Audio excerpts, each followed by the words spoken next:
Deuteronômio, capítulo 5.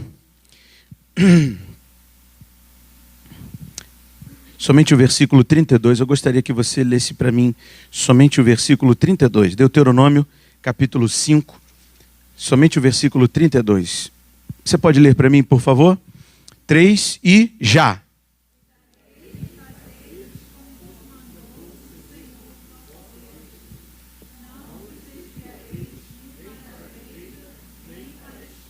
Aleluia, aleluia. O versículo 33 diz assim: andareis em todo o caminho que vos manda o Senhor vosso Deus, para que vivais, bem vos suceda e prolongueis os dias na terra que haveis de possuir. Então, para que você vai manter o seu caminho firme e sólido, sem se desviar nem para a direita e nem para a esquerda? Para que você viva, para que você tenha um bom sucesso, para que bem vos suceda e que se prolongue os dias na terra que haveis de possuir. Essas foram as palavras para o povo da antiga aliança. Feche os seus olhos. Santo Deus, muito obrigado pela tua palavra. Nós bendizemos, te exaltamos, te glorificamos no nome de Jesus, Senhor.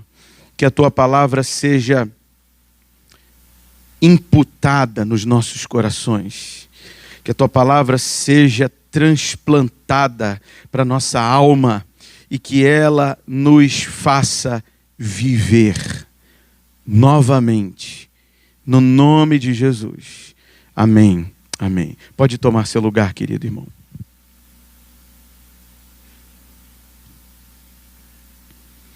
Gostaria que você fosse agora no capítulo 12 de Deuteronômio mesmo, capítulo 12, versículo 32, por favor.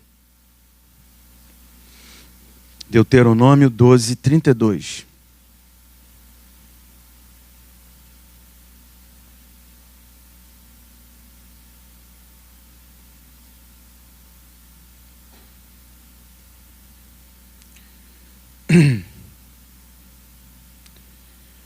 Olha o que diz o versículo 32.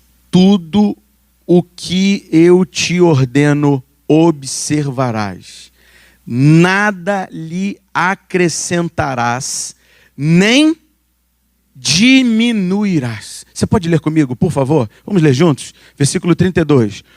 Tudo o que eu te ordeno observarás, nada lhe acrescentarás, nem diminuirás.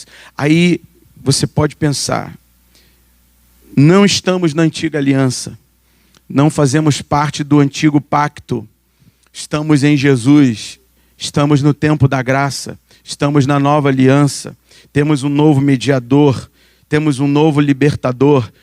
Por que estamos lendo Deuteronômio? Estamos lendo Deuteronômio porque o Deus que escreveu Deuteronômio não mudou. E eu quero comprovar isso contigo. E eu quero acertar isso contigo. E eu quero que você fique com isso no seu coração profundamente. O nosso Deus não tem sombra de variação. Há quem pense que porque nós estamos no tempo da graça, nós temos mais tranquilidade para pecar. Há quem pense que por nós estarmos no tempo da graça, que as coisas são mais suaves, que as exigências tornaram-se menores, que o nível e o padrão de Deus começou a reduzir. Não, meus irmãos, muito pelo contrário. Olhe para o Novo Testamento e você vai ficar chocado com a quantidade de mandamentos que existem no Novo Mandamento, na Nova Aliança, no Novo Testamento. Há uma quantidade bem grande de exigências e são bem maiores. Bem maiores. E o Senhor Deus de Deuteronômio é o mesmo Deus de Apocalipse, e eu gostaria que você fosse lá. Apocalipse 22. Nós vamos fazer umas incursões na palavra do Senhor, então quero que você fique com ela na sua mão, porque você precisa manejar bem a palavra da verdade. Abra lá em Apocalipse 22. Perceba que o que nós lemos aqui em Deuteronômio vai se repetir. Apocalipse capítulo 22, versículo 18. Olha o que diz. Eu, a todo aquele que ouve as palavras da profecia deste livro, testifico. Se alguém lhes fizer qualquer acréscimo, Deus lhe acrescentará os flagelos escritos neste livro. E se alguém tirar qualquer coisa das palavras do livro desta profecia, Deus tirará sua parte da árvore da vida, da cidade santa e das coisas que se acham escritas neste livro. Aquele que dá testemunho destas coisas diz: certamente venho sem demora. Amém. Vem, Senhor Jesus. Sabe quem está dizendo isso? O mesmo Deus que escreveu Deuteronômio. O mesmo Deus que escreveu Deuteronômio está declarando a mesma coisa nas suas últimas palavras. Essas são as últimas palavras de Jesus. As últimas palavras de Jesus estão escritas na repetição da lei que está em Deuteronômio, que nós acabamos de ler no capítulo 12, versículo 32. Observem exatamente o que lhes mandei fazer e não tirem e nem acrescentem nada. Sigam exatamente o que eu falei para vocês fazerem. É o mesmo Deus, meus irmãos. O Deus do Antigo Testamento é o Deus do Novo Testamento. Alguém diz amém? Estes dias eu tenho observado algumas coisas e eu tenho ouvido coisas que eu preciso ouvir, eu preciso entender, mas eu sinceramente gostaria de nem precisar ouvir. Mas eu estava ouvindo alguns homens ateus. E eu estava ouvindo um homem que ele luta contra a igreja, luta contra o Deus da Bíblia, e ele abomina o Deus da Bíblia. E olha como isso é chocante. Esse homem já foi um batista, e ele dizia que dentro da igreja batista, que é uma igreja bem tradicional, ele chorava, derramava lágrimas dentro da igreja batista. E eu também fiz isso. Já contei aqui, não vou voltar a falar, lá na igreja batista do Farol, em Maceió, eu entrei, o pastor começou a pregar e num determinado momento, no fim da pregação, ele começou a entoar uma canção que me deixa profundamente comovido, que é: não existe nada melhor que ser amigo de Deus. E as pessoas na igreja batista estavam um tanto quanto assustadas, porque eu quase comecei a falar em mistério. Faltou pouco. E meu pai olhando para mim, eu lembro do meu pai fazendo assim: o rapaz se controla. Eu lembro exatamente. Se controla, rapaz, estamos na igreja batista. E era aquelas que nem aplauso dá no final da palavra, no final do louvor. E aquele final de louvor seco. E eu assim, e eu doido para dar um aleluia, um glória e bater uma palma. E isso está na palavra de Deus, meus irmãos. Ovacionem o Rei da Glória. Batei palmas todos os povos. Mas, voltando aqui ao nosso assunto, esse homem, ele estava dizendo coisas abomináveis acerca do nosso Deus. E ele declarou uma coisa que ele falou: foi por isso que eu não acredito no Deus da Bíblia, foi por isso que eu não quero saber da Bíblia, e a Bíblia é um livro de manipulação, a Bíblia é um livro estranho. Como pode um homem que chorava ao ouvir uma pregação, ao ouvir os louvores, que orava, que era fervoroso, ele disse: eu era fervoroso na igreja, mas agora eu percebi o quanto eu era tolo. E eu fiquei ouvindo ele, eu falei assim: não, você é tolo agora. Dá vontade de dizer, mas é um homem extremamente intelectualizado, muito conhecedor, muita leitura, muitos livros, e toda essa filosofia, esses sofismas, que são filosofias sutis, carregadas de uma mensagem que está por trás. Vem uma mensagem bonita na frente, com uma aparência de santidade, mas por trás ela está carregada de maldade. E não é à toa que em Apocalipse o Senhor Jesus nos alertou quanto àquela besta. Ele disse a respeito do falso profeta: ele tem aparência de cordeiro, mas voz de dragão. Aparência de cordeiro, mas voz de dragão. É assim que o inimigo se manifesta. E se você conhece a palavra de Deus, se você conhece as palavras de Apocalipse, você não vai se deixar levar pelos poderes tenebrosos deste século. Você não vai se deixar levar. Então, eu estava ouvindo esse homem dizendo que ele passou a desconsiderar o Deus da Bíblia quando ele leu em Êxodo capítulo 14 que Deus endureceu o coração de Faraó.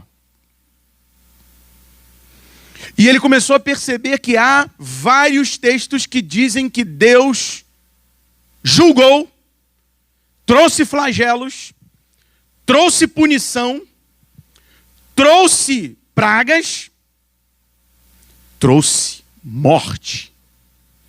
Quem enviou o anjo da morte para promover a Páscoa dentro do Egito? Quem foi o Deus que mandou o anjo da morte? Responda para mim, por favor.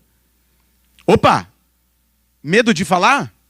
Ou não está prestando nem atenção? Quem foi que enviou o anjo da morte para promover o morticínio dos primogênitos dentro do Egito? Quem foi? O nosso Senhor. O nosso Senhor. Nós estamos vivendo dias sombrios, onde as pessoas não reconhecem o juízo de Deus. Não temem o juízo de Deus e não querem ver o juízo de Deus. Não querem saber sobre o juízo de Deus. As pessoas não querem ouvir que Deus endurece o coração dos homens. Por que Deus endureceu o coração de Faraó? Porque Faraó se tornou semelhante a Saul. Primeira vez, rebelião. Insistiu no erro, se chama obstinação. São poucos que ainda lembram, né? Deus odeia obstinação. Diga isso comigo, por favor. Deus odeia obstinação. O que é obstinação, meus irmãos? Obstinação é quando você se mantém dentro daquele pecado, ainda que tenha sido alertado. O obstinado, Deus o deixa de lado. Deus o entrega aos seus próprios pensamentos. E ele faz com que essa pessoa seja punida com a punição de Juízes. O livro de Juízes é um livro de juízo, onde Deus aplica o juízo da seguinte forma: cada um fazia o que achava melhor. Como foi dito hoje pela manhã, todos sabiam o que fazer, então Deus falou: já que vocês sabem o que fazer, eu entrego vocês a sabedoria de vocês e vivam como vocês acharem melhor e façam o que vocês acharem melhor, cultuem da maneira que vocês acharem melhor. Foi isso o que Juízes declara. Meus irmãos, se nós não tivermos vislumbre do juízo de Deus, significa que o Espírito Santo ainda não tocou em nós. Se nós, preste bem atenção, não amarmos o Deus de vingança, de juízo, fogo consumidor, o Deus que se ira, o Deus que trará punição. Se nós não amarmos esse Deus, nós estamos amando algum Deus que não é o Deus de Israel.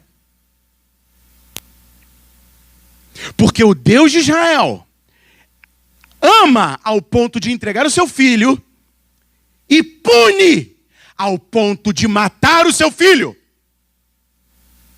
Alguém diz amém? Se você excluir uma parte desse Deus, você está fazendo algo terrível. E os flagelos podem começar a cair sobre você, como nós acabamos de ler aqui. Se você esquece que Deus é juízo, que Deus pune, que Deus disciplina, que Deus açoita quantos ama. Se você esqueceu disso, volte para isso. E Ele açoita e disciplina quantos ama. Quando não ama mais, quando Ele deixa de amar e quando essas pessoas se tornam obstinadas e passam a viver segundo os seus próprios pensamentos torpes, significa que Deus largou de mão. E quando Deus larga de mão, isso é o pior dos juízos. Se Deus disciplina, é porque Ele ainda te ama. Se Deus te largou de mão, significa que Ele está te punindo. Não é mais disciplina. É juízo. Ele disciplina quem ama. Quem Ele não ama, Ele larga de mão. Porque essa pessoa se tornou obstinada e continua no mesmo pecado, deliberadamente, continuamente, mesmo sendo alertado, tal como Faraó. Faraó só tem o coração endurecido por Deus para que não se convertesse, para que não cresce, porque era obstinado. Imagina, será que não seria suficiente a primeira praga? Foram necessários 10. 10! Que obstinação, que cabeça dura. A primeira praga, Faraó já deveria ter liberado o povo. Mas não, foram necessárias mais 9. E só na 10ª, quando ele viu seu filho morto, é que ele disse, deixa esse povo ir. Só que ele não estava conformado com isso. Ele deixou o povo ir e foi atrás do povo para dizimar o povo. Só que o Deus daquele povo era o Todo-Poderoso, era o autor e consumador da fé, é aquele que vinga, é aquele que pune, é aquele que é fogo consumidor.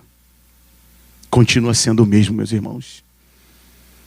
Se você não ama o juízo de Deus, você não ama a Deus. Você ainda não conheceu a Deus, porque o Espírito Santo convencerá o pecador do pecado, o pecador da justiça, e convencerá o pecador do juízo. Se isso não está trazendo temor aos nossos corações, significa que nós ainda não nos convertemos ao Deus verdadeiro. Significa que ainda estamos vivendo pela metade.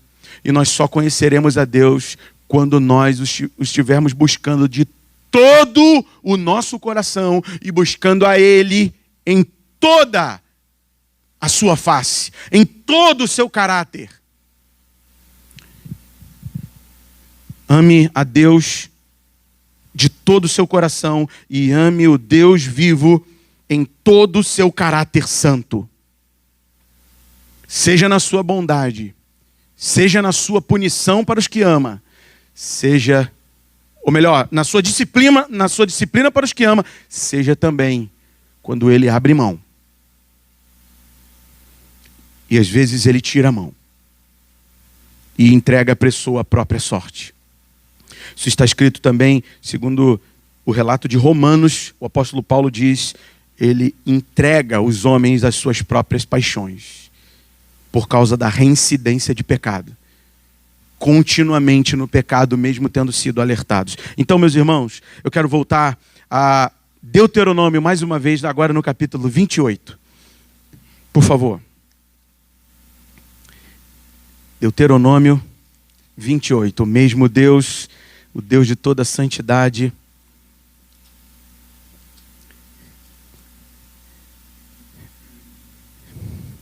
E o título dessa meditação é Nem para a direita e nem para a esquerda.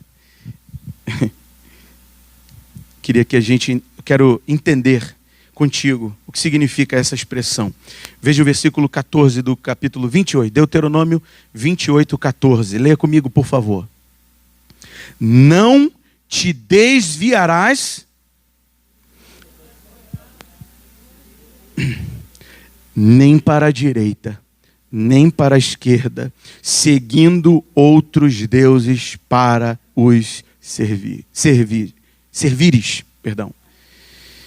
Não te desviarás de todas as palavras que hoje te ordeno, nem para a direita, nem para a esquerda. Eu quero centralizar nessa expressão, nem para a direita, nem para a esquerda. E ela, de fato, é uma expressão centralizadora. Centralizadora. Por que é centralizadora? Se não é nem para a direita, nem para a esquerda, você só tem uma direção. Qual é a direção? O centro. O alvo. Então essa mensagem é centralizadora. Ela aponta um caminho. Tem uma direção. Deus já deu. Deus já apontou. E temos que nos manter nela. Deus assim o declarou no Antigo Testamento, na Antiga Aliança. E Ele nos ordenou que permanecêssemos dentro desse padrão. Vá a Josué, por favor, capítulo 1. Só você virar algumas folhas. Depois de Deuteronômio mesmo. Josué, capítulo 1, versículo 7. Se você perdeu alguma anotação, alguma coisa, essa mensagem, assim como a mensagem da manhã, estará lá no YouTube, tá? Josué, capítulo 1, versículo 7. O que está escrito no capítulo 1, versículo 7? Leia comigo, por favor. Tão somente ser forte e muito corajoso para teres o cuidado de fazer segundo toda a lei que meu servo Moisés te ordenou. Dela não te desvies, nem para a direita, nem para a esquerda, para que sejas bem-sucedido por onde quer que andares. O versículo 8 diz: não cesses de falar deste livro da lei, antes medita nele dia e noite, para que tenhas cuidado de fazer segundo tudo quanto nele está escrito. Então farás prosperar o teu caminho e serás bem-sucedido. Aleluia! Aleluia! Para que você precisa ser forte e muito corajoso? Para que você precisa se manter perseverante, firme, comprometido, zeloso, fiel, irrepreensível? Para que não se desvie dessa palavra. Há um vencedor e há um derrotado. Ninguém gosta de falar isso porque a filosofia Paulo Freireana destruiu esse pensamento. Sabe quem é Paulo Freire? Paulo Freire é o responsável pela educação brasileira. É o patrono da educação brasileira. Meus irmãos, o que Paulo Freire fez com muitas gerações, inclusive com a minha, para colocar em ordem só a palavra de Deus. Só o Senhor. Porque Paulo Freire, ele falou para todo mundo passar de ano. Até os reprovados. Eu ainda peguei uma partezinha que ainda tinha uma reprovação, ainda era um pouco mais firme, o negócio ainda era um pouco mais sólido. Só que depois, com o socioconstrutivismo, veio a tal da aprovação automática. No reino de Deus não tem aprovação automática. Eu preciso te alertar quanto a isso. No reino de Deus há um derrotado, perdedor e um vencedor. E Jesus falou isso durante todas as cartas escritas para as 7 igrejas do Apocalipse. Ao vencedor darei, ao vencedor darei, ao vencedor darei, ao vencedor darei, ao vencedor darei. Tem um vencedor, tem um aprovado e tem um reprovado.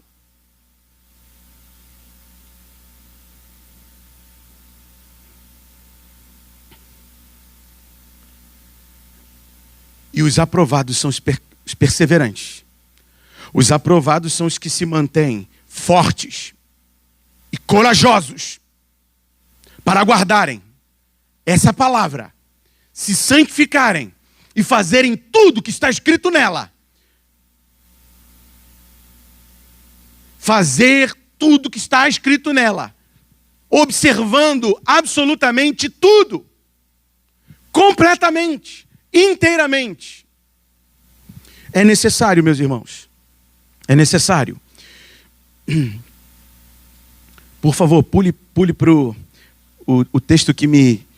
Esse texto me fez assim, muito feliz. Muito feliz. Bois nos ensinando. Na verdade, não são bois. São vacas. E eu preciso só observar esse texto rapidamente. Abra lá em 1 Samuel. Nós já lemos esse texto, mas esse texto foi muito precioso para mim. Foi o que gerou esse desejo de conhecer um pouco mais dessa expressão, nem para a direita, nem para a esquerda. Capítulo 6.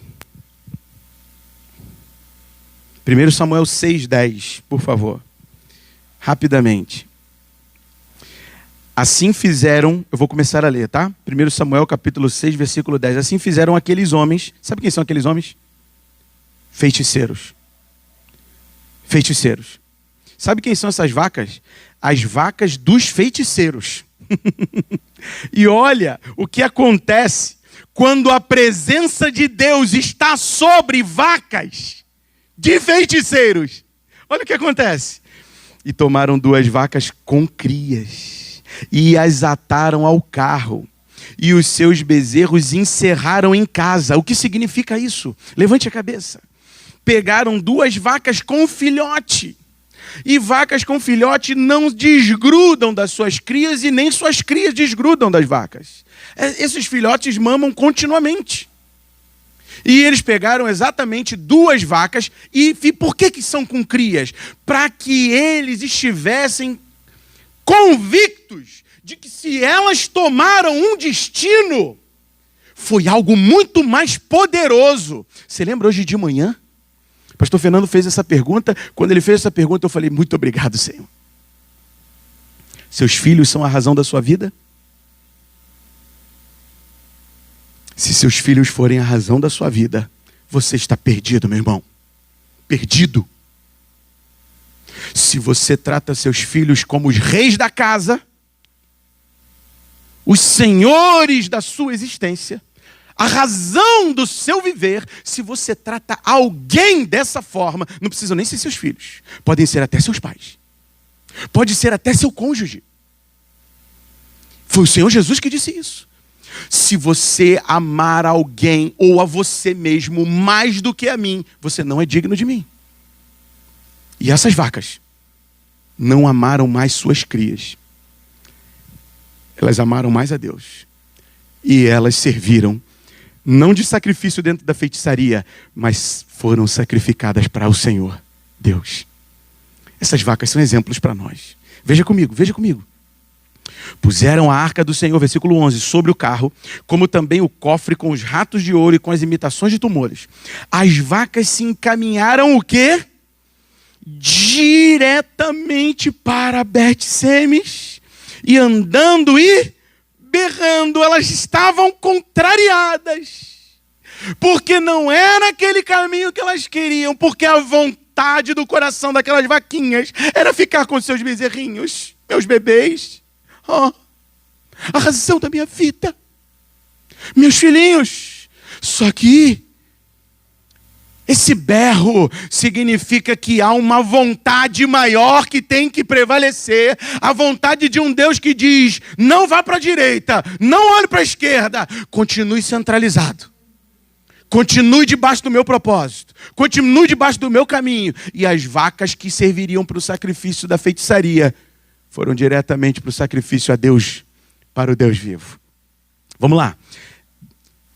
Seguiam sempre por esse mesmo caminho, sem se desviarem, nem para a direita e nem para a esquerda. Eu não vou continuar a leitura, mas levante a cabeça. Os feiticeiros, quando viram que elas continuaram por aquele caminho, e apesar de estarem lá, meu bebê, eu não vou deixar meu bebê, continuaram no caminho. Porque tinha um propósito maior, porque tinha algo muito mais elevado. E eu não estou falando para ninguém aqui abandonar seu filho, muito pelo contrário. Eu estou falando para você começar a colocar o reino de Deus em primeiro lugar na sua vida, e as demais coisas serão acrescentadas. Coloque o reino de Deus em primeiro lugar na sua vida, e os seus filhos serão acrescentados de novo à presença de Deus. Eu vou repetir.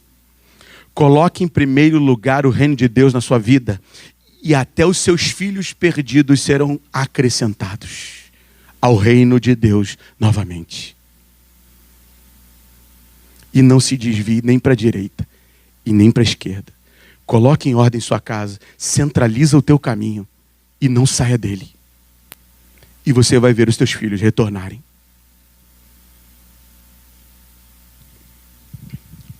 Os bebês que estavam lá, precisando tanto do leite. Mas em primeiro lugar o reino de Deus. Em primeiro lugar a vontade de Deus. Em primeiro lugar a justiça de Deus. Em primeiro lugar você, sob o altar de Deus, ardendo sob a chama do Espírito de Deus, sendo queimado em sacrifício vivo ao Senhor. E seus filhos verão isso e voltarão. E voltarão. Meus irmãos, rapidamente.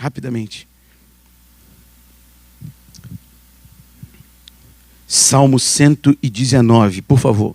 Salmo 119.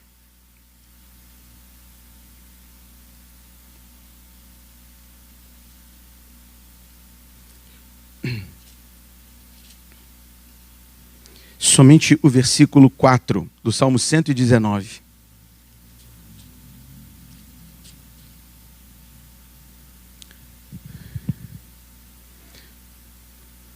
Leia comigo, por favor.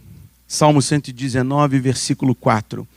Tu ordenaste os teus mandamentos para que os cumpramos à risca. Esse à risca significa nem para a direita, nem para a esquerda. Exatamente aquilo que ele falou. À risca. Inteiro, completo. Aquilo que ele falou, sem acrescentar e sem retirar, sem se desviar, sem se descentralizar, cumpra a risca. A risca significa inteiro, completo, tudo. Faça exatamente o que está na palavra de Deus. Faça exatamente o que está na palavra de Deus. Rapidamente, por favor. Romanos 12. Romanos 12, agora nós já estamos fazendo aqui um salto de aproximadamente...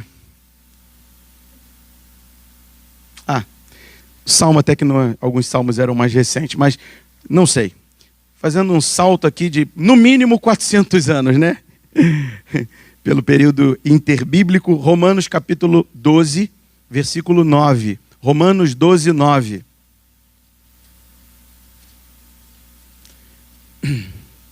Hoje é o dia da espada, né? Eu amava fazer essas gincanas na classe que a gente estudava. Espada. Espada é dar o versículo e você ler o versículo. Nós fizemos aqui na juventude, foi muito bom. Foi muito bom. Isso não é só uma gincana. Aquilo não foi só uma gincana. Foi o diácono Vitor que propôs aqui pra gente. Aquilo não foi só uma gincana, não foi uma competição. Aquilo foi manejar a palavra de Deus. Tão bom, tão bom. Romanos capítulo 12, versículo 9. O amor seja sem hipocrisia. Detestai o mal, apegando-vos ao bem.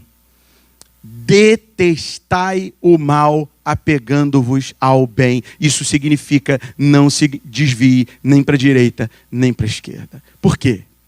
Porque se você estiver só detestando o mal,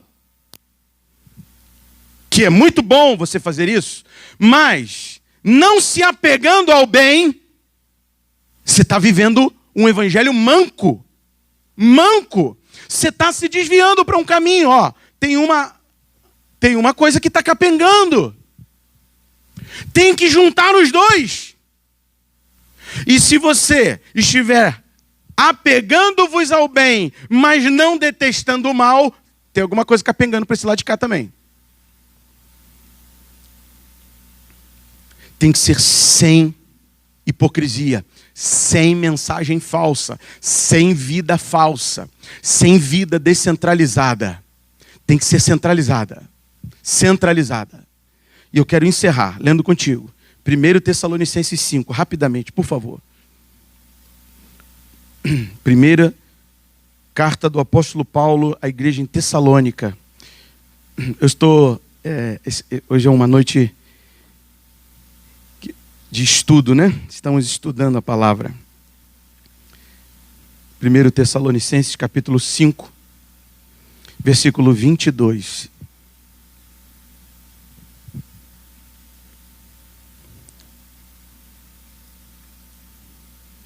Você pode ler comigo o versículo 22.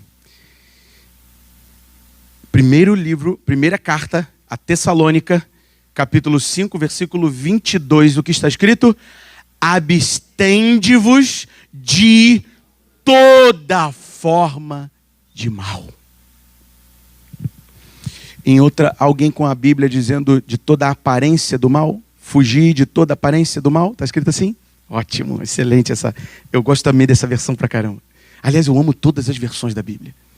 Eu amo a mensagem. A Bíblia, a mensagem é fabulosa. Eu amo a Bíblia do Rei James, King James, excelente versão também. Fugir de toda aparência do mal. Fugir de qualquer centelha de maldade. Qualquer coisa que esteja crescendo em aparência de maldade, não faça, não continue. Eu lembro que na semana passada nós terminamos falando isso e hoje estamos terminando falando da mesma forma. Corte o mal pela raiz. Comece centralizado. Essa imagem de nem para a direita e nem para a esquerda, você não pode detestar o mal e não amar o bem. Você tem que detestar o mal e amar o bem, e assim você se mantém dentro do padrão. As duas asas da mesma palavra. Você tem que se manter firme no centro, sem se desviar nem para a direita e nem para a esquerda. A imagem que eu penso desse desvio é sempre da bússola de um navio. Meio milímetro de uma bússola descalibrada provoca o desvio do trajeto para outro lugar completamente diferente. Se você está se permitindo um pequeno desvio, pequenos desvios, pequenas concessões de pecados, eu acho que eu vou olhar, não vou me contaminar. Eu acho que eu vou me permitir, não vou me contaminar. Eu acho que eu vou me entregar, eu não vou me contaminar. Não, você não vai, você já está. Você já está. Continue no caminho, ainda que esteja difícil, ainda que você esteja contrariado, ainda que esteja berrando como aquelas vacas, porque o caminho de Deus é perfeito, mas ele é apertado. E quem estreita o teu caminho, para que você se mantenha centralizado no caminho, é você e sou eu. Deus não vai descer para estreitar o caminho de novo. Ele já mostrou o caminho, ele já nos mandou, observe o caminho, mantenha-se no caminho e não se desvie do caminho. E se como uma bússola descalibrada você se permite alguns graus de desvio, é incrível, né?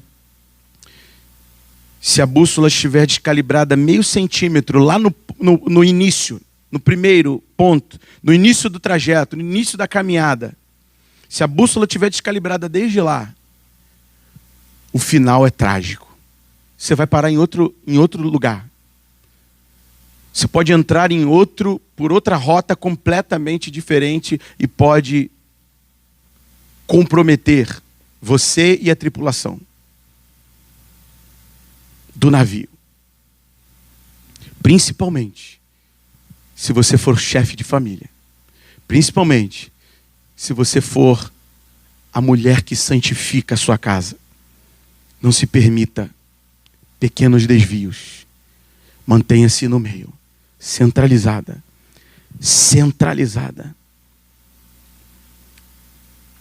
A aparência do mal é a menor objeção à santidade. A menor objeção à santidade. Se desvie dela. Fuja de tudo aquilo que descentraliza não somente você, mas aqueles que estão no barco contigo, ou aqueles que estão ao redor observando o teu trajeto. Abstende-vos de toda forma de mal, nem para a direita, nem para a esquerda. Mantenha-se no caminho, mantenha-se no padrão,